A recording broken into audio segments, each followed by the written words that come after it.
Meu nome é Norma Maria Fontes Vieira. Nasci em Boquim, no dia 24 de julho de 43. Filha de Joviniano Costa Vieira e Eulina Fontes Vieira. Vim para aqui aos 6 anos de idade. Estudei no Nossa Senhora de Lourdes, depois no Estadual, Ateneu. E me formei na Faculdade de Direito em 69 e ingressei na magistratura em abril de 94. Lembro da praça, lembro que eu brincava muito lá num pé de saputi, lembro que tinha um cinema, coisas vagas assim, mas eu me lembro. E eu vim para cá porque meus pais vieram de mudança. E eles se mudaram de Boquim para Aracaju por quê? Eu acredito que meu pai era comerciante, né? Trabalhava com café. E aí ele veio para botar o comércio aqui. Eu fui morar na Rua Laranjeiras, estudei no Nossa Senhora de Lourdes, depois no Estadual e depois na faculdade. Como é que era esse tempo da infância e da adolescência em Aracaju? O que Aracaju, se fazia naquela Aracaju era maravilhoso. A gente não tinha hora para sair que tivesse perigo. Eu me lembro que eu ia para o colégio com a colega caminhando, não tinha problema. E era uma cidade bem tranquila, calma. Está diferente totalmente de hoje. Apesar de que a civilização e a expansão é importante, né? Mas era uma cidade mais bucólica. A escola era bem diferente também. Totalmente diferente, é. Que recordações a senhora guarda da época dos primeiros anos e do ginásio, professores? Ginásio, Colégio das Freiras, muita festa, muita missa, muito terço para rezar. O Ateneu, né? O Ateneu era um excelente colégio, muito bom. E eu ainda cheguei a fazer o terceiro ano clássico no Ateneu em Salvador, no Central. Porque eu queria fazer, sempre primei por matérias no campo do pensamento, direito ou línguas, eu queria fazer filosofia. Aí eu fui terminar o clássico em Salvador. Lá foi que eu resolvi fazer direito. Faltando 3 meses para o vestibular, eu voltei e fiz direito. E o que foi que provocou essa mudança? Por que mudou de filosofia? Um professor, ele passou um trabalho, direito de defesa, e eu fiz, e ele achou muito bom e disse: poxa, por que você não faz direito? O direito também tem filosofia. Você, em vez de fazer só filosofia, por que não faz direito? Aí eu parei, pensei, eu digo, é mesmo. Meus pais iam aqui em Aracaju, aí eu retornei. Aí fiz direito. Na época da faculdade, estudar, brincar, passear com os colegas. Eu tenho amigas até hoje que estudaram lá comigo. Geni Schuster, que foi desembargadora, foi colega minha lá na faculdade de Direito. Os professores, teve algum professor na faculdade que marcou mais? Tá, tem muitos. Teve uns 2 ou 3. Dr. Gonçalo Hollenberg Leite, que foi o diretor da faculdade. Cabral Machado, Garcia Moreno. Todos eu me lembro com muito carinho. Por que esses professores ficaram marcados, doutora Norma? Porque além deles serem muito preparados e inteligentes, eles eram simples. E eu sempre admirei a simplicidade. Eles eram pessoas simples. Eu me lembro que era Cabral Machado, ele ia dar aula com um vaso de leite. Ele comprava leite e entrava na faculdade com um vaso de leite. Mas era para dar para os alunos? Ou não? Não, era para levar para casa. Eu achava engraçado isso. Bem simples, eles eram bem simples, é. Agora eram homens assim, bem preparados. Como Garcia Moreno, por exemplo, né, que é psiquiatra, foi meu professor de medicina legal. Quando eu me formei, não, eu só estudava. Aí eu me casei no dia da formatura. Aí fui morar em Salvador. Não comecei logo a trabalhar. Com o passar dos anos, uns 4 anos depois, aí eu comecei a ter vontade de trabalhar, mas meu marido não queria que eu trabalhasse. Aliás, não, eu me casei no dia 6 e me formei no dia 8. Tanto é que o baile de formatura eu já fui com o marido. E já pela segunda vez, porque eu era viúva. Eu fiquei viúva no 3º ano de Direito. Eu era casada com um juiz da Bahia. Ele morreu de acidente. Aí depois que ele morreu, eu parei de estudar 1 ano e voltei. Nossa, que coisa, né? 2 anos depois, aí eu casei, que foi no dia da formatura. Eu já estudava Direito. Entendeu? Quando eu conheci ele. Mas ajudava nos estudos, pelo menos. Ele dava voz de casa. Às vezes eu perguntava as coisas, ele respondia. Ele juiz, eu estudante. Deve ter sido bem duro, né? Tão jovem, ficar viúva. Foi, né? eu fiquei viúva com 23 anos. Aí quando foi 2 anos depois eu casei de novo. Sim, aí a senhora se formou e foi morar em Salvador. Seu marido É. era de lá? Meu marido era de lá, depois ele veio para aqui, que inclusive ele também se formou em Direito, aí foi ser advogado. Aí nessa época eu já advogava. Era maravilhosa. Aí foi quando eu gostei mesmo. Advogava muito aqui em Aracaju. Eu fui advogada da White Martins, fui advogada da Avon, empresas, e fui advogada também de causas cíveis, principalmente família. Aí foi quando eu conheci todos esses que são desembargadores hoje, que na época que eu era advogada eram juízes. Josefa Paixão, Clara Leite, Marilza, Gilson Góes. Advoguei bastante, advoguei quase 17 anos. O que a senhora gostava mais na advocacia? A busca do direito. Buscar o direito. Pegar um processo ou desvendar, ou começar e buscar o direito. Eu gostava muito, até hoje. Mudou o atendimento, principalmente, nos fóruns. A gente tinha mais liberdade, eu acho que porque também tinha muito menos processo, né? Não vai se comparar. Então você chegava no cartório daquele como o seu Ernesto, seu Bissestino, venceu? Não. Então você chegava, entrava, tomava cafezinho, procurava os processos, entrava no gabinete do juiz, Antônio Góes. E hoje não, hoje você é mais, como se fosse mais distante, né? O juiz é mais distante. Eu notei isso, a diferença. Mas aí a senhora estava bem, então, na advocacia. Muito bem, né? mas aí eu comecei a ficar cansada dos clientes. Não. Por quê, doutora? Mas aí telefonava, aí cadê meu processo? Eu digo, meu Deus. Aí eu me lembro que eu disse assim, o primeiro concurso que aparecer, nem que seja para lanterninha de cinema, eu vou fazer. Aí eu fiz o primeiro de escrivão, não passei. Aí logo depois teve o de juiz e eu passei. Foi muito difícil o concurso? Porque hoje é um concurso bem difícil, né? Eu acho Agora, que quase um ano, como é que era naquela época? era difícil, o concurso de juiz é meio difícil, você tem que estudar muito. Eu me lembro que eu parei de advogar 2 anos. E aí fui só estudar. Mas a experiência de... A experiência me ajudou bastante, principalmente na sentença. Quando caiu a sentença, a minha sentença foi cível, né? Aí caiu a sentença e para mim foi bem fácil, porque eu tinha já, como é que se diz, prática de escrever, de desvendar. Eu fiquei tão surpresa, porque eu não esperava muito, que eu dei para vomitar. Eu precisei tomar Plasil na veia. Porque foi muito puxado o concurso. Tanto é que na prova oral eu já estava Tanto é que depois da prova oral, aí todos os meus colegas foram aguardar lá o resultado, eu não tive condições de ir. Estava esgotada. Estava esgotada, é. Aí quando saiu o resultado mesmo, até quem me deu o resultado foi o doutor Antônio Góes. Ele telefonou e disse, olha, você, Albinha e a Eca passaram. Aí eu me lembro que eu perguntei, quem? Norma? Ele disse, Norma, na advogada eu só conheço uma. Logo no início eu fui para Barra dos Coqueiros, que não era comarca, era distrito. Mas aí eles queriam colocar um juiz para fazer casamento e tal. E o doutor Gilson Góes era o presidente. E até os meus colegas mexiam muito comigo. Norma, como vai a Barra? A Barra é uma barra, porque não era nem comarca, era distrito. Eu já tinha advogado muito, né? É outra coisa também que me ajudou. Quer dizer, quando eu comecei a exercer o cargo de juiz, como eu já tinha advogado bastante, eu tinha mais ou menos noção do júndice, vistas, cítice, que é os primeiros despachos que a gente dá, né?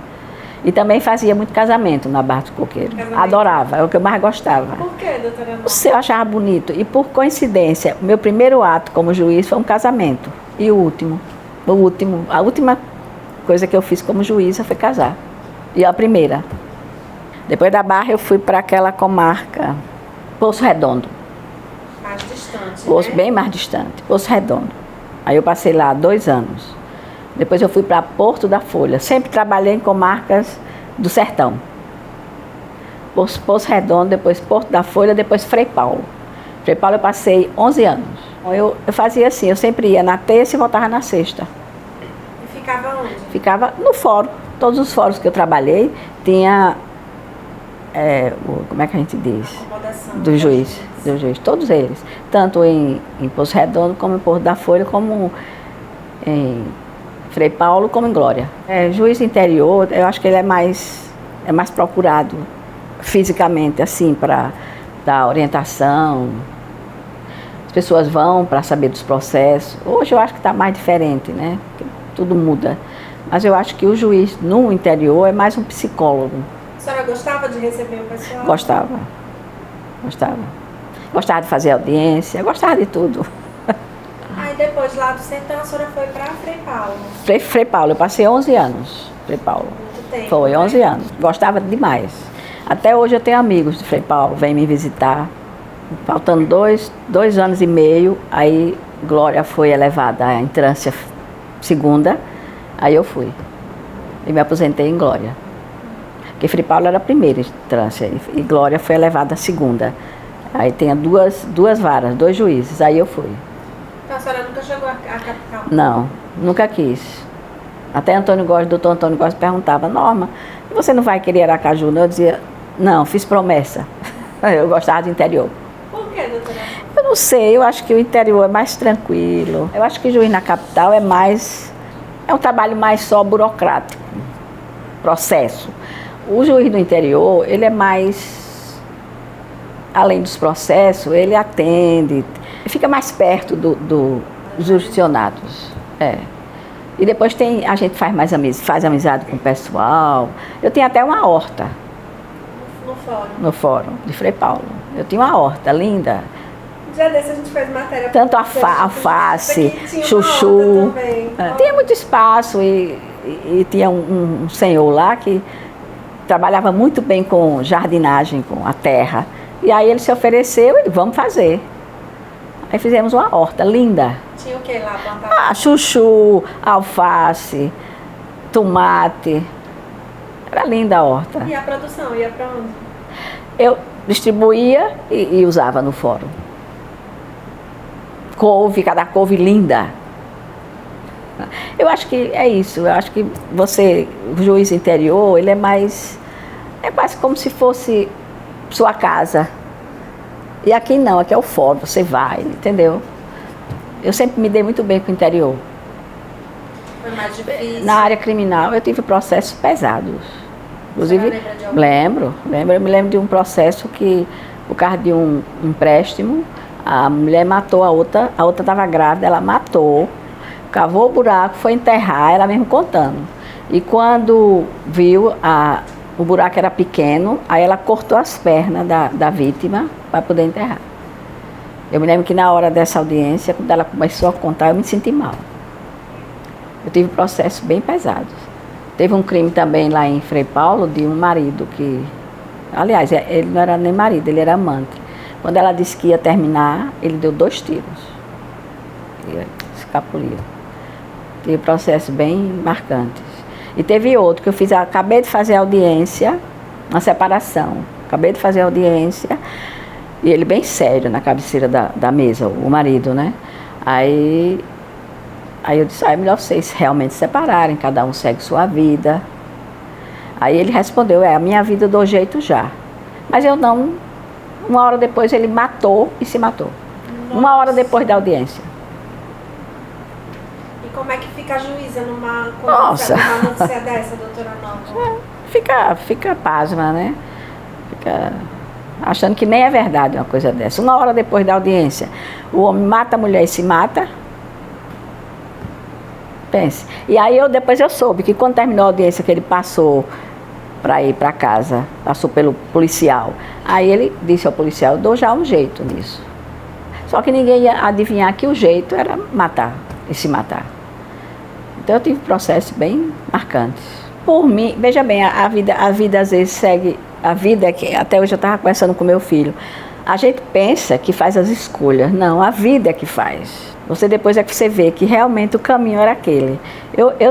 Eu poderia até ter trabalhado mais, eu tinha disposição, Mas eu tinha que me aposentar por causa da idade. Naquela época era 70 anos. Me aposentei. Isso, eu me aposentei em maio de 2013. Quando foi no maio, junho, julho, perto do fim do ano, eu tive um infarto aqui. Quer dizer, que se eu tivesse tido esse infarto lá, talvez eu não tivesse resistido. Porque aqui, eu fui imediatamente, na mesma hora eu fui para o hospital. Meu filho é médico, quando eu liguei para ele, que eu disse, olha, Alexandre, eu estou sentindo um aperto no peito, suando muito. Aí ele disse à esposa, corre, Carla, vamos urgente que a mamãe está infartando. Quer dizer, ele conheceu só pelo que eu disse.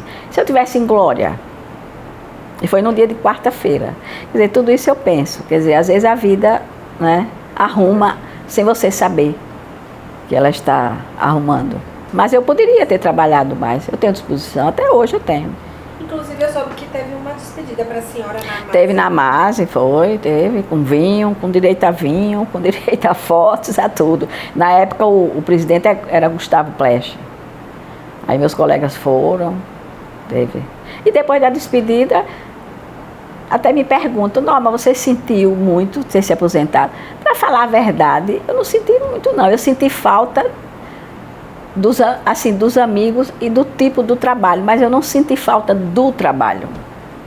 Da obrigação, não, né? Não senti de jeito nenhum. No outro dia eu estava no tribunal. Até a Geni perguntou, o que é que você está fazendo aqui? Eu digo, eu vim visitar vocês. Não paro. Para falar a verdade, eu não paro. Tenho aí uns processos que eu estou acompanhando de inventário, tem 2. Já teve um processo contra a Unimed, eu também fazendo, eu só não faço assinar. Tem um advogado amigo que assina. Aí eu sempre estou, no instante eu estava olhando os processos, que hoje teve um julgamento de 2 processos meus lá. Então a senhora voltou a advogar? Voltei a advogar. É meu fraco o processo. Fora isso, o que a senhora faz? Gosto demais de ler, adoro ler, sempre estou lendo. E não sinto falta, não. Que tipo de leitura a senhora gosta? Jornal, revista, livro, romance?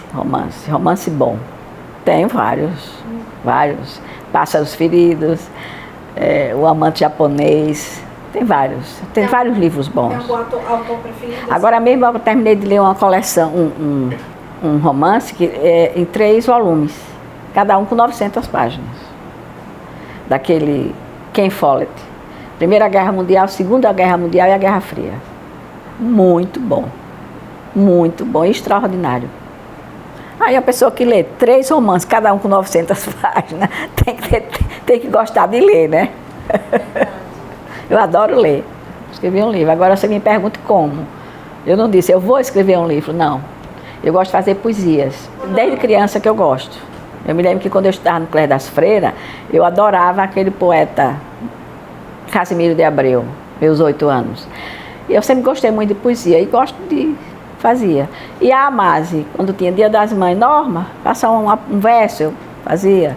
Norma, a poesia, Dia do Magistrado, faça uma poesia, eu fazia. Aí fui juntando ao longo do tempo. Quando foi um dia desse, quando aquele menino, como é o nome dele? O presidente da MASE, Antônio Henrique. Antônio Henrique, Norma, cadê suas poesias? Porque ele gosta. Suas poesias são tão bonitas. A doutora Clara também dizia, Norma, por que você não publica um livro? Eu dizia, não. Aí foi quando Antônio Henrique disse, Norma, vamos publicar. Eu digo, bom, se a MASE publicar, ótimo, mas eu mesmo não. Mas se a MASE... Aí ele disse, então vamos publicar. E não é que deu certo, publicou o livro. Qual o nome do livro? Retalhos d'Alma. Por que esse nome? Porque as minhas poesias, vou lhe dar um, e eles também. As minhas poesias são mais assim, tipo, recordações, entendeu? Fala muito sobre a vida, amor, amizade. Então são coisas que vêm da alma, da sua alma, né? Aí eu coloquei o nome de retalhos, quer dizer, são pedaços de vida, de experiências que eu vivi. E eu sei que o livro foi sucesso lá no tribunal. Gostaram. Inclusive teve uma renda revertida, né? Teve uma renda que... aliás, a renda toda eu doei para a Coordenadoria da Infância. Aí esse dinheiro rendeu, viu? Rendeu. Eu brincava, puxa, que dinheiro que rende. Aí fizeram gincana, aquela que teve naquele dia lá na Marinha. Simplicidade, humildade e equilíbrio. a simplicidade, eu acho que é uma das maiores qualidades do ser humano, né? Por mais que você saiba, por mais que você tenha um cabedal, mas você tem que ser simples, que facilita tudo, né? Facilita até a vida.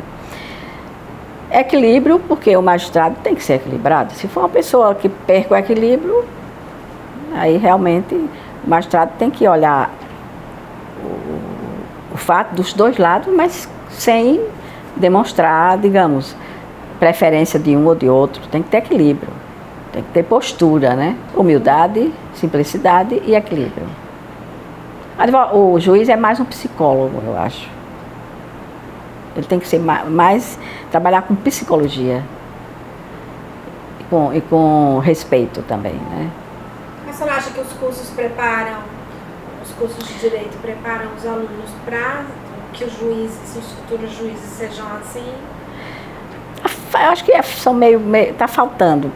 Prepara muito no sentido da técnica jurídica, das leis, mas tem que preparar mais no lado humano. No lado de tratar as pessoas, de receber, de ter mais paciência e aplicar mais a psicologia. Achei interessante porque cada um tem suas memórias, né? E um vão complementando as outras, né? E como diz o ditado popular, cada cabeça é um mundo, cada um vê a vida de uma forma e vai enriquecendo, né? Vai fazendo como é que se diz, um paralelo e vai enriquecendo a leitura da vida. Só para encerrar, eu tenho que, como eu encerrei quando eu me aposentei, eu falei, eu me despedi da magistratura, não dos amigos magistrados. Eu deixei muita amizade, tanto no tribunal como dos colegas, e continuo fazendo parte. E isso é que é importante. E você muda a sua situação, no sentido do seu trabalho, da sua atuação, mas não muda a sua situação na vida. Eu acho que a amizade é muito importante, é outra coisa muito importante. Aí eu continuo cultivando as amizades, tanto juíza como não, tribunal, colegas. Existe uma poesia no livro que é uma das que eu mais gosto, porque fala justamente do tempo, da passagem da vida, como ela é rápida, e que a gente tem que dar valor às coisas que têm valor realmente. E às vezes as pessoas dão valor ao que não tem valor. O tempo passa desafiando o tempo, com vagar, descuidado e no entanto. Às vezes parece que não temos tempo de viver com a intensidade os instantes que Ele nos dá com seu eterno canto. Fala-se muito em perda de tempo. Se estamos envoltos em nossos sonhos, esquecemos, entretanto, com frequência, que o tempo que ganhamos é aquele que perdemos esbanjando o tempo. E só por vezes nos apercebemos que com ele se vão as nossas dores. Ele constrói, destrói, tece sem pressa as muitas malhas da existência, sonhos, amores e desabores. Com ele, sem prontidão, segue a esteira dos minutos, segundos e das horas, sem dar muita importância a essa vida, tornando-a assim tão passageira, tornando-a assim tão passageira.